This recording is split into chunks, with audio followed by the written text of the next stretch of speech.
Hi, my name is Troy Jordan. I'm the founder of QuickSound.com. So glad you joined me today for this training video that's geared toward administrators, but really for anybody who's interested in how the QuickSound system works.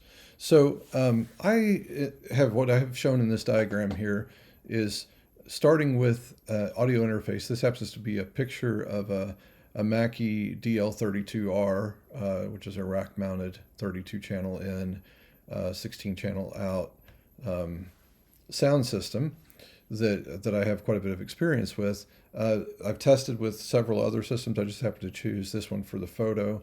And then I've got that flowing or connected to a Mac Mini in this diagram. And then that is connected to by Ethernet cable connected to a standard router that would manage DHCP, that kind of thing. And then connected to that is a specific type of Wi-Fi access point. And what I did with these access points is I went to a local electronics store that's kind of got a famous name that I won't mention, and I bought a bunch of these and tested for several weeks, trying to see which configurations and which devices would have the best results for the lowest cost. Because my idea was I don't want people to have to spend a lot of money to set this up. I want them to get the economic benefit of being able to, not have to buy a lot of new hardware. So this particular device can be purchased for, somewhere less than $100. And if you, work with us on it, we can send you a optimized pre-configured version of it for not much more than that, really, just to kind of help offset our time that's involved in putting that together. But it's certainly not a requirement. You could experiment with other Wi-Fi devices.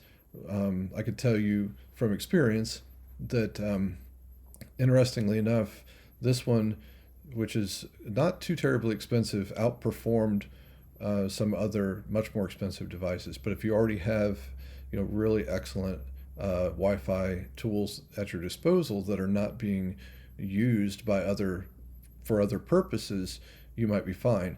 I highly recommend having a Wi-Fi AP that is dedicated for this specific purpose. In fact, if you need to use a sub router, what I typically do is I'll have a router like this one, coming off of one of my other routers that manages all the other things on the network, in order so that traffic that's in this section, it kind of stays in that section. And since we're using UDP, we don't really want to saturate other parts of the network with that UDP broadcast.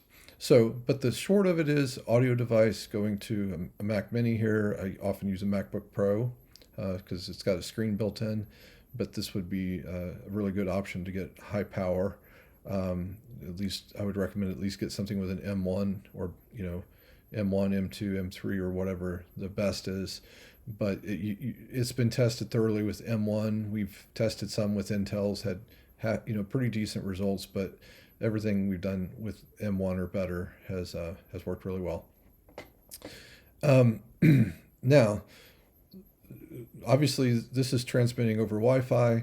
The audio device, the Mac, this is hardwired, but then all the receiving devices are, it's assuming they're going to be receiving over Wi-Fi. You can connect a device to the Ethernet.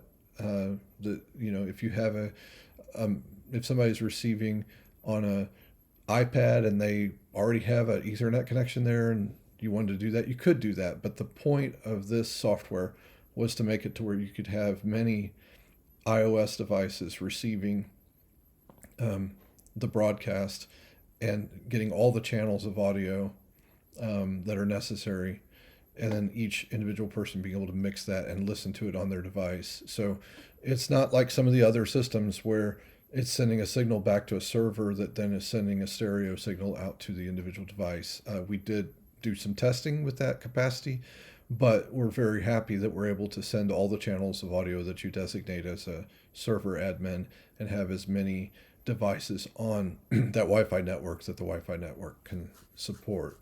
So there's some strategies there to reduce the noise, things like that. But But that's the overall layout. So this concludes this video. Now, the next video, I'm going to go into more details on actually running the software, the server software itself.